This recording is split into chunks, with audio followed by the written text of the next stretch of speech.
이제 오늘로써 6월의 5번 로마서 강해를 마무리하면서 오늘 우리는 이제 다시 처음으로 돌아가서 이렇게 질문을 해보기를 원합니다. 하나님은 왜 사도 바울에게 로마서를 쓰게 하셨을까? 자, 하나님께서 왜 사도 바울에게 로마서를 쓰게 하셨을까요? 그것은 로마에 있는 성도들에게 고난과 문제들이 있었기 때문입니다. 사실 이 로마서를 비롯해서 모든 서신서들은 어떤 교회 공동체나 개인에게 문제나 고난이 있을 때 그 문제들을 해결하고 또 고난 가운데 있는 성도들을 격려하기 위해서 쓴 편지들입니다. 하나님은 이 편지들을 통해서 성도들을 사랑하는 하나님의 마음을 전달하셨습니다. 복음 전도자이면서 동시에 목회자인 사도 바울은 하나님의 영에 붙들려서 이 로마서를 쓰는 중에 제 생각에는 아마 여러 번 눈물을 펑펑 흘렸을 것 같습니다. 처음에는 고난 가운데 있는 성도들이 불쌍해서, 그리고 그런 고난 가운데서도 믿음을 지키는 그들이 고맙기도 해서 눈물을 흘렸을 것입니다. 그런데 그들을 위해서 기도하면 기도할수록, 그들을 위해서 편지를 쓰면 쓸수록 그 고난 가운데 있는 성도들을 사랑하시는 하나님의 그 사랑이 얼마나 크신지를 깊이 깨달으면서 감격의 눈물을 흘렸을 것입니다. 자, 이러한 감격 가운데 사도 바울은 성도들을 향해서 이렇게 강력하게 선포합니다. 18절 말씀에 생각하건대 현재의 고난은 장차 우리에게 나타날 영광과 비교할 수 없도다. 사랑하는 성도 여러분, 우리 그리스도인의 삶 가운데에는 고난만 있는 경우는 없습니다. 또한 영광만 있는 경우도 없습니다. 우리가 천국에 가는 그날까지 성도의 삶 가운데에는 고난과 영광이 항상 함께 있습니다. 성도의 삶 가운데 이 고난과 영광은 양 날개가 되어서 우리를 주님 곁으로 이끌어 갑니다.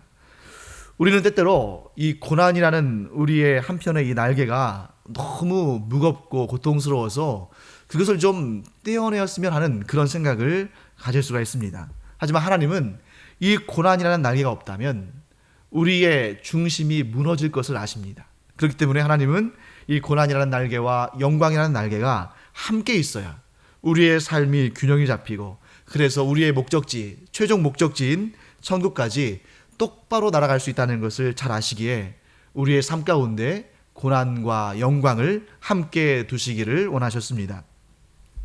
자, 이처럼 성도의 삶에는 영광과 함께 고난이, 고난과 함께 영광이 있다는 사실을 우리는 배워서 잘 알고 있습니다만, 우리가 사람이기 때문에 고난 가운데 있는 삶이 즐거울 수는 없습니다. 하나님은 영광과 고난을 적절하게 주시지만 우리 사람의 입장에서는 영광보다 고난이 더 커 보이고 더 힘들게 느껴질 수밖에 없는 것입니다. 자, 그렇다면 우리가 피하고 싶은 이 고난의 문제는 무엇으로부터 비롯된 것인가? 우리가 지금까지 잘 배웠습니다만 이 고난은 죄로부터 비롯된 것입니다.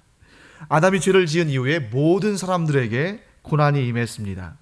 이 고난의 범위가 얼마나 넓은지 오늘 우리가 이 본문의 말씀을 읽어보면 아시겠습니다만, 이 고난은 사람에게만 영향을 미친 것이 아니라 사람 외에 다른 피조물들에게도 아주 큰 영향을 미치게 된 것을 보게 됩니다. 우리 19절부터 22절까지 말씀을 좀 다시 한번 읽기를 원하는데요. 19절부터 22절 네 구절인데 연이어서 함께 읽도록 하겠습니다. 시작. 피조물이 고대하는 많은 하나님의 아들들이 나타나는 것이니 피조물이 허무한데 굴복하는 것은 자기 뜻이 아니요 오직 굴복하게 하시는 이로 말미암음이라.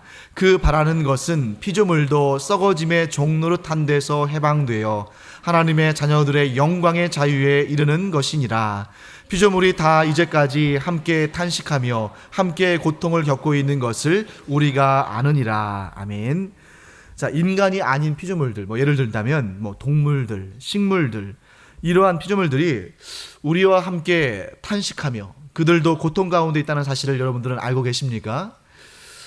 여러분, 이제 여름이라서 풀들도 많이 나 있는데 이제 길가를 지나다 보시면 거기에 이제 풀들이 많이 자라 있죠. 그 풀들에게 한번 물어보시기 바랍니다. 너도 죄로 말미암아 이 세상에 들어온 이 고난 가운데 탄식하며 고통스러워하니? 하고 한번 질문 한번 해보시면 분명히 그렇다고 고개를 끄덕일 것입니다. 그것이 바람 때문인지는 모르겠지만 아무튼 분명한 것은 그들도 썩어짐의 종노릇하고 있음을 탄식하고 있다고 오늘 성경은 분명히 말씀하십니다. 그들이 아담이 범한 죄를 지은 적도 없고 또 심지어 그들은 우리와 같은 아담의 후손들도 아닙니다. 그럼에도 불구하고 그들이 허무한데 곧 사망과 죄와 사망의 권세에 굴복하여 고난을 당하고 탄식을 하고 있는 이유는 무엇일까? 성경은 그것이 하나님의 뜻이라고 말씀하십니다.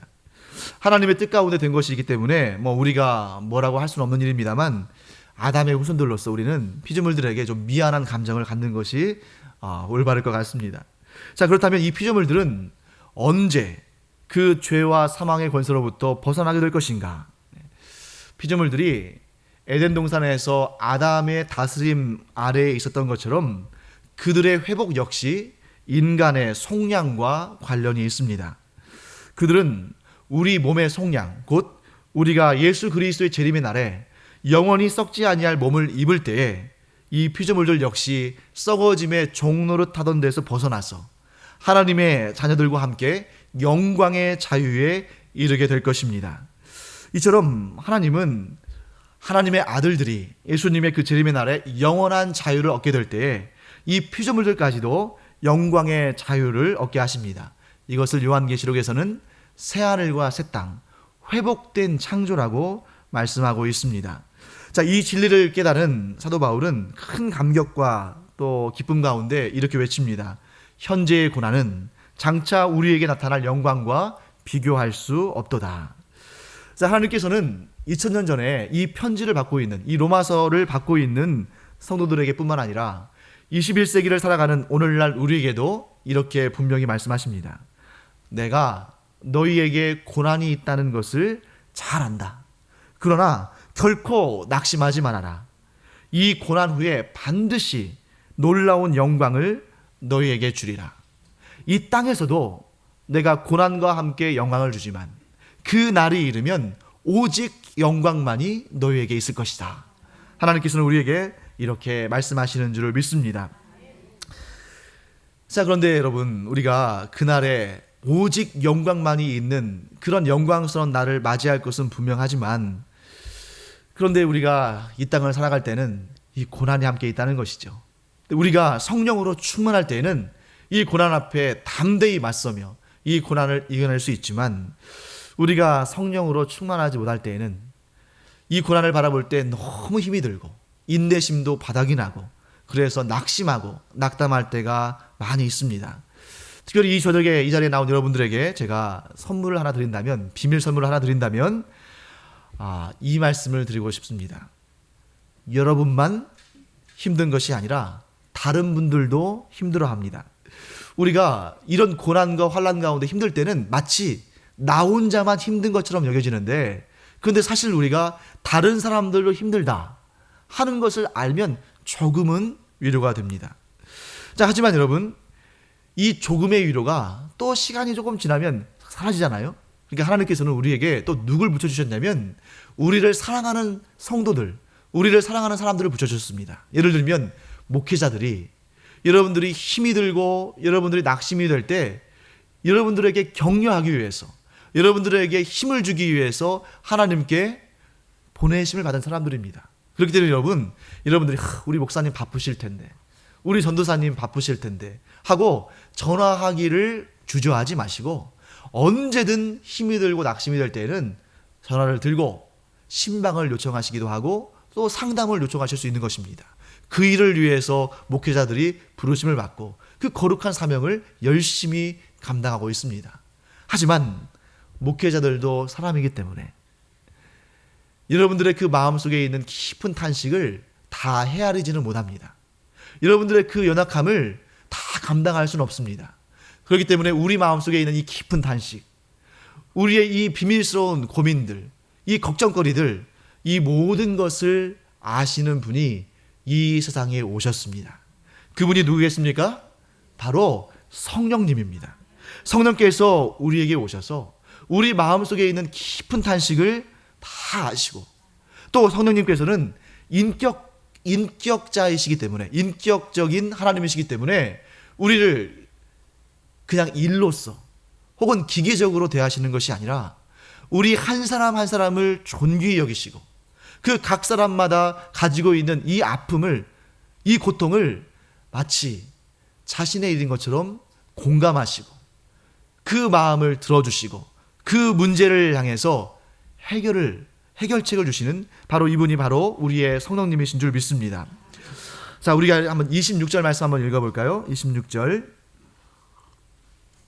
함께 읽겠습니다. 시작. 이와 같이 성령도 우리의 연약함을 도우시나니 우리는 마땅히 기도할 바를 알지 못하나 오직 성령이 말할 수 없는 탄식으로 우리를 위하여 친히 간구하시느니라. 아멘. 성령께서 우리를 도우십니다. 또한 성령께서 우리를 위해서 탄식도 하시고 우리를 위해서 간구하시고 우리를 도우시고 우리에게 힘을 주시는 줄 믿습니다. 근데 저는 이 구절을 읽을 때 이 부분이 눈에 들어왔습니다. 이와 같이 성령도 우리의 연약함을 도우시나니. 여러분, 이 성령도라는 말씀에 우리가 주목해 보기를 원합니다. 여러분, 이 성령도라는 말씀에 어떤 뜻이 담겨 있을까요? 오직 성령만이 우리를 도우시는 것이 아니라 다른 분들, 우리를 도우시는 다른 분들도 계시다는 것을 이 단어 속에 그 의미를 포함하고 있습니다. 자, 그렇다면 우리를 도우시는 사역이 성령의 단독 사역이 아니라면 누가 또 우리를 도우실까요? 그렇죠. 성부 하나님이 계시고 또 성자 예수님이 함께 우리를 도우신다는 말씀입니다. 사실 이 성경 전체는 삼위일체 하나님께서 우리를, 즉 하나님의 택하신 백성들을 도우신 역사, 그리고 우리를 도와주신다고 약속하시는 그 약속으로 가득 차 있습니다. 그 중에서 제가 여러분들에게 대표적으로 세 구절만 소개하고자 합니다. 여러분들과 제가 뭐 그럴 일이 없기를 축복합니다만, 혹시 어딘가에서 응급한 환자가 발생하면 어디에 전화를 겁니까? 그렇죠. 119에 전화를 걸죠. 그럼 119에 전화를 걸면 긴급 구조대가 아주 빨리 와서 우리를 돕습니다. 마찬가지로 성도들이 갑작스러운 그런 고난과 또 어려움과 근심과 고통에 쌓일 때 우리가 어디에 전화를 하겠습니까? 오직 이 성경 속에 있는 하나님의 말씀, 이 긴급 구절이 있는데 그 구절을 펼쳐놓고 하나님 앞에 엎드리고 하나님을 붙잡고 간절히 구해야 되지 않겠습니까? 그런데 너무 당황하다 보면 어떨 때는 막 119가 몇 번이지? 막 이럴 때가 있어요. 119가 몇 번이냐고 막 이렇게 물을 때가 있는데, 성경 말씀도 마찬가지죠. 우리가 평소에는 늘 잘 기억하던 말씀도 정말 낙심이 되고 막 힘이 들 때는 그 말씀이 어디 있더라 할 때가 있습니다. 그러니까 여러분들은 적어 놓으시면 좋겠죠. 자, 세 구절을 드리는데 첫 번째는 뭐냐면 이사야 4110번입니다. 이사야 4110. 뭐겠어요? 이사야 41장 10절입니다. 우리 이사야 41장 10절을 한번 펼쳐봐 주시겠습니까? 우리 함께 읽겠습니다. 시작. 두려워하지 말라, 내가 너와 함께함이라. 놀라지 말라, 나는 내 하나님이 됨이라. 내가 너를 굳세게 하리라. 참으로 너를 도와주리라. 참으로 나의 의로운 오른손으로 너를 붙들리라. 누가 하신 말씀입니까? 성부 하나님께서 우리에게 약속하신 말씀입니다. 자, 그 다음으로 요한복음 1418번이 있습니다. 요한복음 1418번. 요한복음 14장 18절이겠죠?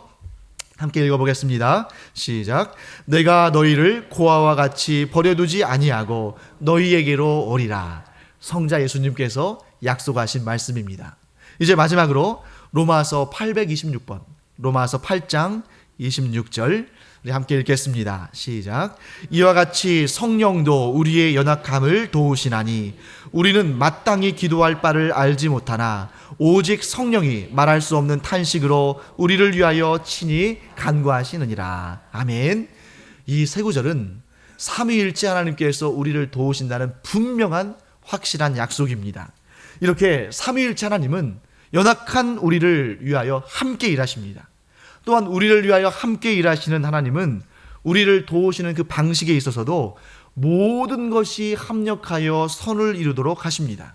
자, 우리 28절 말씀 한번 같이 읽어보겠습니다. 28절 시작. 우리가 알거니와 하나님을 사랑하는 자 곧 그의 뜻대로 부르심을 입은 자들에게는 모든 것이 합력하여 선을 이루느니라. 아멘. 이 유명한 구절은 우리에게 큰 격려와 힘을 주십니다.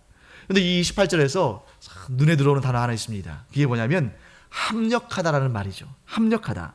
여러분, 이 합력하다라는 말로 번역된 이 헬라어 원어는 쉬네르게오라는 단어입니다. 쉬네르게오. 근데 이 단어는 어떤 의미를 가지고 있냐면 함께 일하다, 협력하다, 이런 의미를 가지고 있습니다.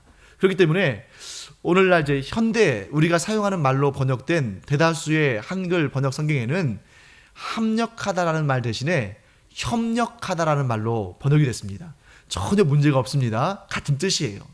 같은 뜻이기 때문에 뭐 합력하다를 쓰든 협력하다를 쓰든 문제가 없습니다. 하지만 저 개인적인 취향에서는 왠지 이 말씀을 읽을 때는 합력하다라고 읽어야 제맛이 나는 것 같아요. 특별히 이 말씀을 암송할 때에는 합력하다라고 하는 것이 참 마음에 와닿는 것을 느낍니다. 그래서 저는 이 합력하여라는 이 번역을 굉장히 사랑합니다. 자, 뭐 협력하다도 좋고 합력하다도 좋습니다만, 이제 그러면 그 단어가, 이 시네르게오라는 단어가 의미하는 것이 뭐냐 하는 것을 좀 우리가 살펴볼 필요가 있습니다. 자, 이 합력하다라는 단어를 좀 우리가 쉽게 이해하기 위해서 제가 예를 들어 드리겠습니다.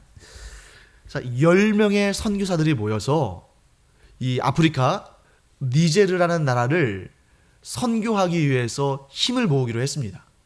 자, 그런데 이 니제르를 선교하기 위해서는 한 100 정도의 힘이 필요합니다. 그래서 이 100이라는 힘을 모아야 이 니제르를 선교할 수 있는데, 그 100이라는 힘을 모을 때는 두 가지 방법이 있겠죠. 첫째는 이 10명의 선교사들이 이 100을 10분의 1로 나누면 얼마예요? 10이잖아요.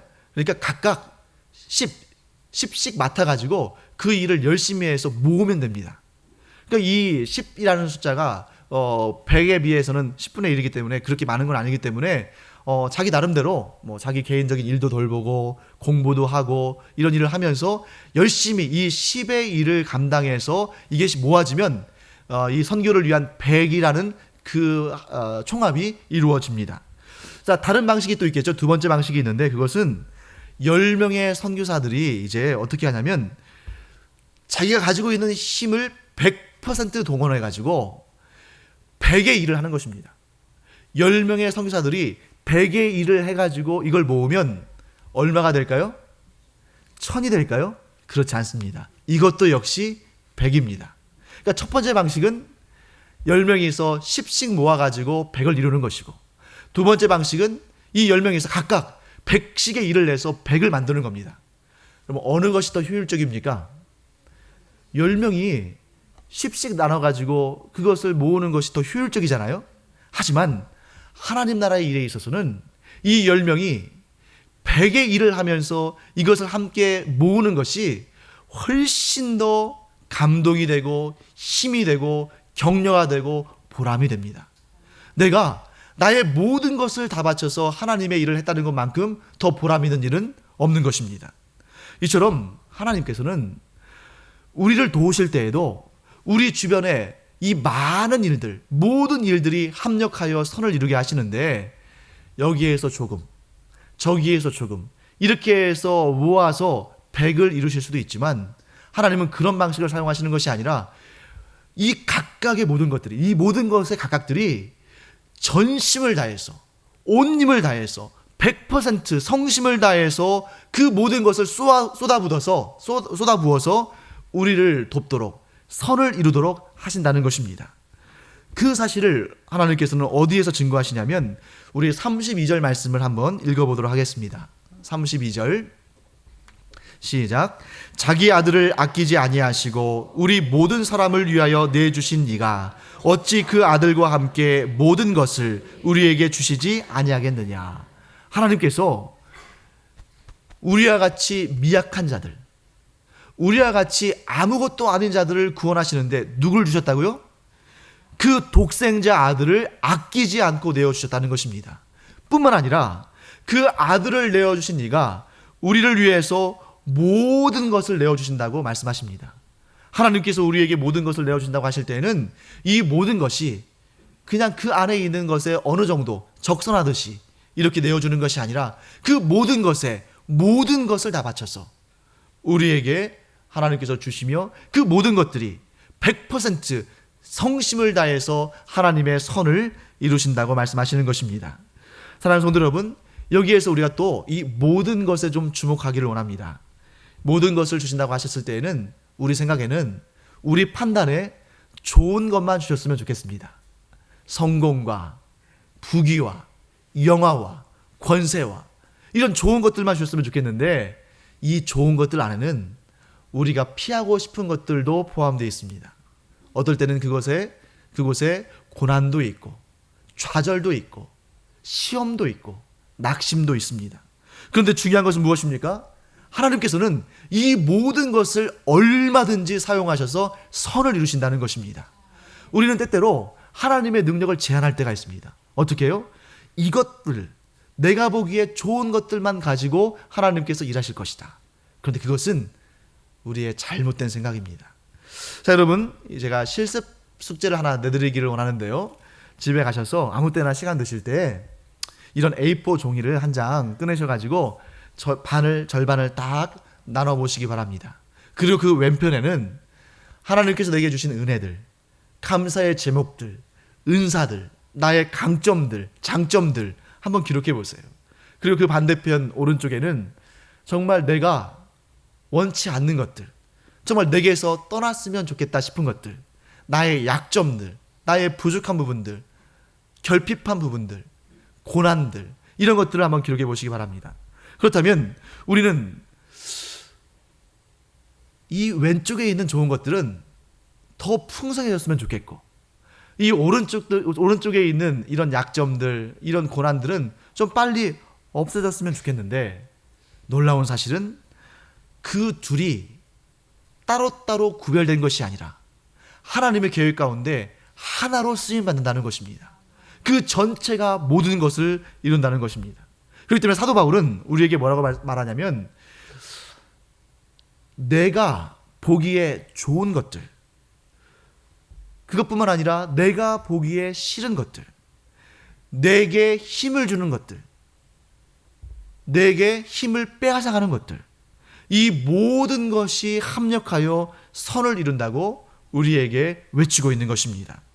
여러분, 심지어 사도 바울 자신도 처음에는 자신을 괴롭히는 육체의 가시가 빨리 떠나가기를, 하나님께서 그걸 빨리 걷어가시기를 간절히 기도했지만 나중에는 뭐라고 고백합니까? 내게 있어 약한 것이 하나님께서 그것을 강한 것으로 사용하신다고 믿음으로 고백하는 것을 보게 됩니다. 사랑하는 성도 여러분, 사도 바울의 고백이 오늘 우리의 고백이 되기를 간절히 축원합니다. 이와 같이 고백할 때 우리는 하나님을 제대로 아는 겁니다. 우리가 지금까지 하나님의 능력과 권세를 제한했다면 이제는 하나님께서 자유로이 우리의 장점뿐만 아니라 단점도, 우리의 좋은 것뿐만 아니라 우리의 나쁜 것도, 우리에게 힘을 주는 것뿐만 아니라 우리의 힘을 뺏어가는 것들도 하나님께서 얼마든지 사용하셔서 선을 이루신다 하는 그런 믿음으로 우리가 고백하기를 간절히 축원합니다. 사랑하는 성도 여러분, 그것은 사실 우리가 지금까지는 잘 몰랐지만 우리의 삶 가운데 우리가 이미 경험하고 있는 일입니다. 우리의 삶 가운데 부족함이 전혀 없다면, 우리의 삶 가운데 매 순간마다 승승장구한다면, 우리에게 부족함이 없다면, 우리에게 연약함이 없다면 우리가 과연 하나님을 간절히 붙잡고 오직 하나님만을 의지한다고 눈물을 뿌리며 그렇게 무릎으로 하나님께 다가가며 기도를 했을까요? 우리가 더 주님을 정말 굳게 붙들고 주님만을 바라보며 이렇게 신앙생활을 했을까요? 안 그랬을 경우가 많을 것 같습니다. 하나님께서는 우리의 연약함을 통해서도, 아니 우리의 연약함을 더 귀히 사용하셔서 우리 안에 선을 이루시는 줄로 믿습니다. 자, 여러분, 우리가 문제들을 바라볼 때에 힘들고 괴롭지만 그 문제들을 넘어서는, 우리 아까 기도하신 분 정말 은혜로운 기도하셨죠? 그 고난보다 더 크신 하나님께서 우리와 함께 하신다는 것을 믿을 때에 우리는 이렇게 고백할 수 있습니다. 우리는 하나님의 뜻대로 부름받은 사람들이다. 그러므로 하나님은 우리를 둘러싼 모든 것들이 합력하여 선을 이루게 하신다. 그러므로 결국 우리의 삶 가운데 있는 그 무엇도 버릴 것이 없다. 이 믿음의 고백을 여러분과 제가 하기를 간절히 축원합니다. 그런 믿음이 있다면 우리는 우리를 사랑하시는 하나님의 그 사랑 안에서 안심하며 평강을 누릴 수 있습니다. 왜냐하면 하나님은 우리를 사랑하시는데 그 누구도 우리를 그리스도의 사랑에서 끊을 수가 없고 그 누구도 우리를 하나님의 사랑에서 끊을 수 없기 때문에 우리는 이렇게 고백할 수 있습니다. 하나님의 사랑 안에서 우리는 나는 영원히 안전하다. 우리 35절, 36절, 37절 이 세 구절을 우리가 좀 함께 읽어보기를 원합니다. 35, 36, 37 시작. 누가 우리를 그리스도의 사랑에서 끊으리요? 환난이나 곤고나 박해나 기근이나 적신이나 위험이나 칼이랴. 기록된 바 우리가 종일 주를 위하여 죽임을 당하게 되며 도살당할 양같이 여김을 받았나이다 함과 같으니라. 그러나 이 모든 일에 우리를 사랑하시는 이로 말미암아 우리가 넉넉히 이기느니라. 아멘. 자, 여러분 모두는 몇 번 정도 아마 이사를 해보신 경험이 있을 겁니다. 이사를 안 해보신 분은 아마 안 계시겠죠? 우리가 이사를 해본 경험이 있을 텐데 뭐 요즘에야 뭐 포장이사다 뭐 보관이사다 해가지고 뭐 돈만 주면 손가락 까딱 안 하고도 이사가 뚝딱 이루어질 수도 있습니다만, 물론 이사하는 게 쉬운 일은 아닙니다. 하지만 이런 편리한 시대를 우리가 살고 있습니다만 과거를 한번 기억해 보세요. 옛날에 우리가 뭐 이사할 때 이삿짐 센터를 불러가지고 막 사람들이 와서 뭐 그 일을 했습니까?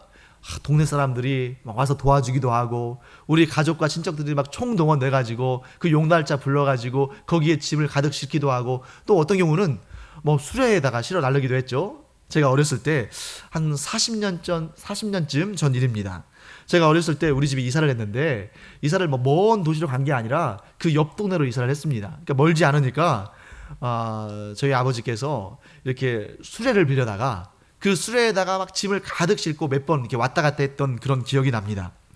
자, 7살 먹은, 그 당시에 제가 7살이었었는데 7살 먹은 이 조그마한 아들이 뭐 했겠습니까?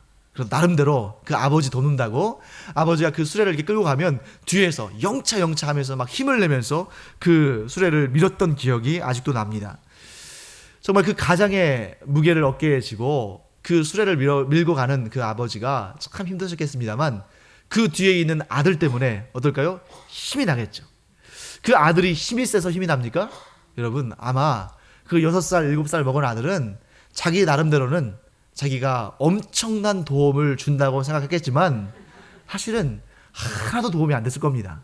그럼에도 불구하고 그 아들이 힘쓰는 모습을 보면서 그 아버지가 얼마나 기특하기도 하고 힘이 났겠습니까? 자, 그런데 여러분 이 사랑하는 아들이 아무 보탬이 안 되지만 그 뒤에서 밀어주는 모습을 보면서 아버지가 힘을 내는데, 사랑하는 성도 여러분, 우리를 사랑하시는 하나님, 불가능이 없으신 하나님께서 우리를 도우신다면 우리가 낙심할 수 있겠습니까?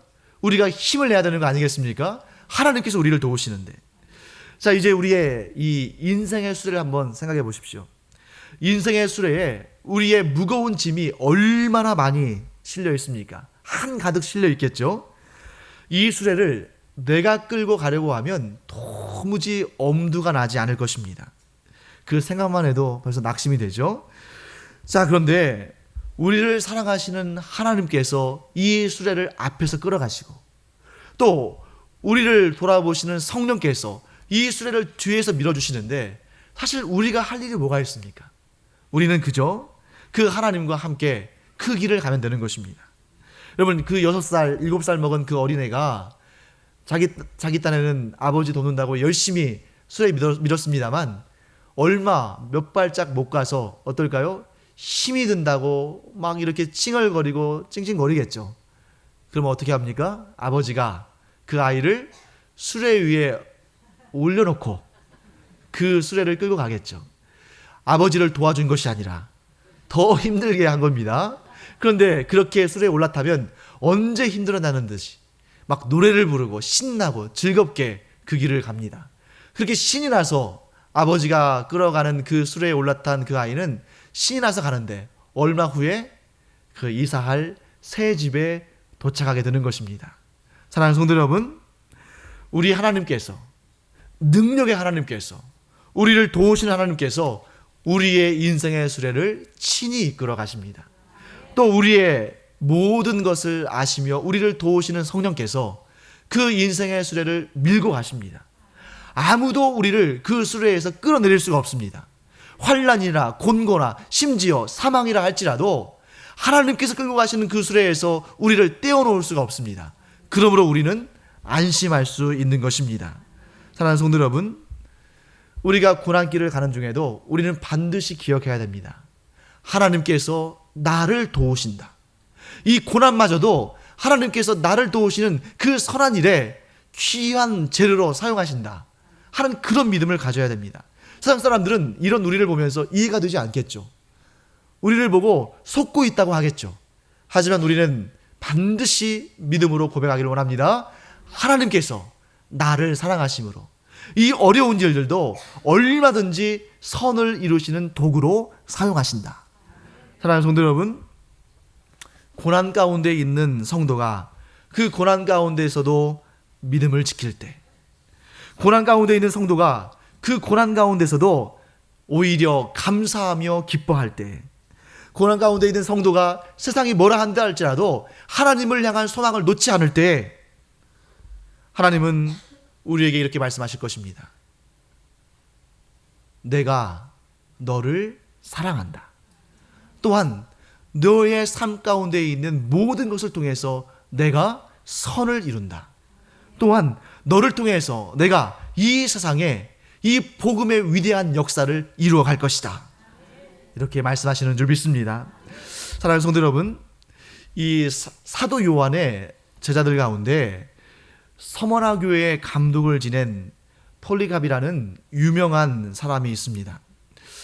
그에게는 아주 유명한 일화가 전해지는데 그것이 역사의 기록에 남아 있습니다.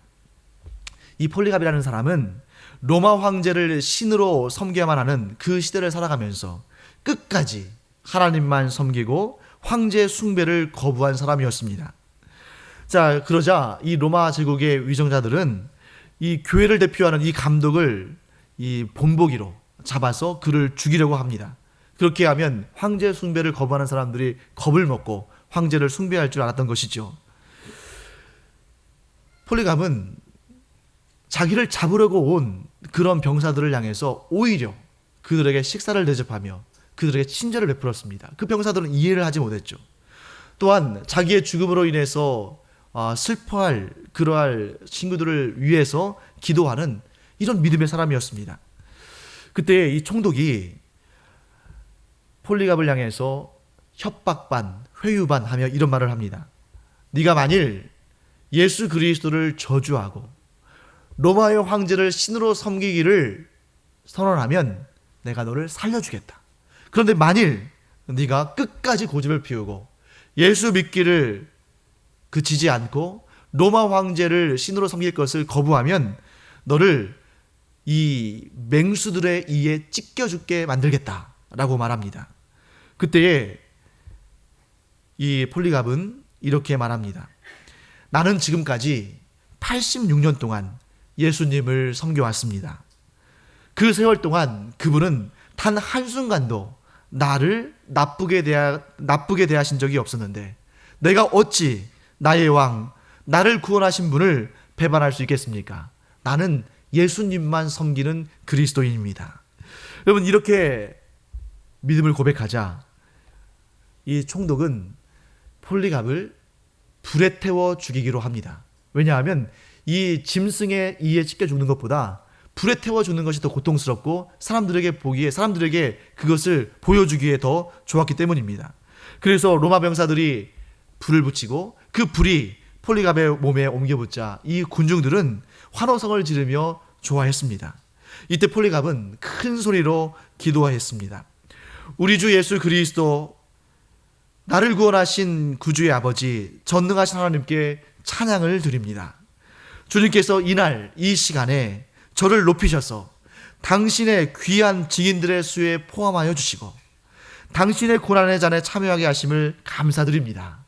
사랑하는 성도 여러분, 폴리갑은 비록 화염 속에 순교했지만 그의 그 삶을 통해서, 그 순교의 죽음을 통해서 그 무엇도 우리를 하나님의 사랑에서 끊을 수 없다는 것을 생생하게 증명했습니다. 세상 사람들이 볼 때에는 폴리갑이 진 것처럼 보이겠지만 우리는 분명히 압니다. 그가 그의 모든 삶을 통해서 하나님의 사랑을 증거했고, 그 무엇도 그 누구도 우리를 하나님의 사랑에서, 즉 우리 성도를 하나님의 사랑에서 끊을 수 없다는 것을 생생하게 증거한 것을 보게 됩니다. 사랑하는 성도 여러분, 이렇게 우리가 고난 가운데서도 핍박 가운데서도 주님을 향한 사랑과 믿음을 지키면 하나님은 분명히 우리에게 이렇게 칭찬하실 것입니다.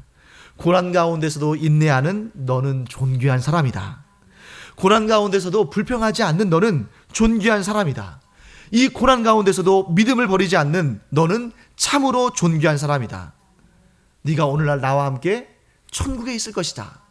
이렇게 말씀하실 줄 믿습니다. 사랑하는 성도 여러분, 우리는 하나님의 사랑을 믿기에 우리와 함께 하시는 하나님께서 우리의 고난도 하나님의 영광을 위해 사용하시고 합력하여 선을 이루는 그 도구로 사용하신다는 것을 믿기까 달게 우리는 어떠한 상황과 환경 가운데서도 어떤 조건 가운데서도 감사하고 기뻐할 수 있습니다. 그렇기 때문에 모든 성도는, 여러분과 저를 포함해서 모든 성도는 어떠한 상황과 환난 가운데서도 기뻐하는 자요 감사하는 자입니다. 그런데 오늘 사도 바울을 보니까 하나님께서는 우리의 고난 가운데서도 하나님께 드리는 감사와 기쁨을 좋아하시지만 딱 한 가지 근심을 허용하시고, 그 근심은 하나님을 기뻐하시게 하는, 하나님을 기쁘시게 해드리는 근심입니다. 그 근심이 뭘까요? 이 세상에 아직 예수 그리스도를 구주로 영접하지 않았어, 그 영원한 멸망, 그 영원한 사망, 그 지옥으로 달려가고 있는 자들을 위해서 근심하며 그들을 위하여 기도하고 그들에게 복음을 전하는 이 생명 구원을 위한 근심은 하나님께서 기뻐하신다는 것입니다. 그러므로 여러분, 우리는 꼭 이렇게 기억하길 바랍니다. 우리는 모든 일에 감사하고 기뻐한다. 그러나 단 한 가지 일에 근심한다. 그 근심은 아직도 죄와 사망의 권세 아래 있는 자들을 어떻게 하면 구원할 수 있을까? 저들에게 어떻게 하면 복음을 전할 수 있을까? 저들을 위해서 우리가 근심하는 근심은 하나님께 기쁨이 되는 근심이다 하는 것을 우리가 알기를 원합니다. 이제 본격적으로 우리 서울 강염교회 여름 행사가 시작되어서 진행 중에 있습니다.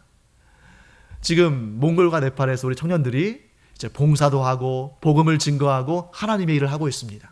또 올해에도 어김없이 국내와 해외에 우리 교회 뿐만 아니라 우리 한국교회, 나아가 전 세계 교회가 나아가서 복음을 증거하고 또 하나님의 말씀을 전합니다. 우리가 그 일을 위해서 기도해야 됩니다.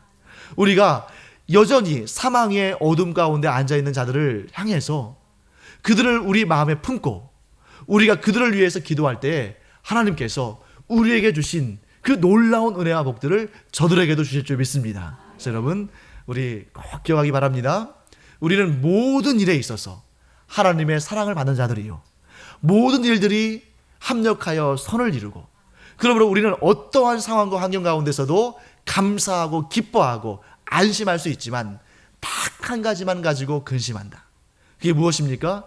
우리의 고륙 지친 우리의 형제 자매들, 이 나라와 이 민족, 나아가 전 세계의 복음화를 위해서 우리가 항상 마음을 쏟으며 그들을 위해서 근심하며, 그러나 그 근심으로 그치는 것이 아니라 기도하며 복음을 증거하며 하나님 나라 확장하는 이 일에 여러분과 제가 존귀하게 쓰임받으며 이 여름이 성령으로 충만해서 하나님의 나라가 확장되는 그 놀라운 역사가 이루어지기를 우리가 기도하며 나아가기를 축원합니다.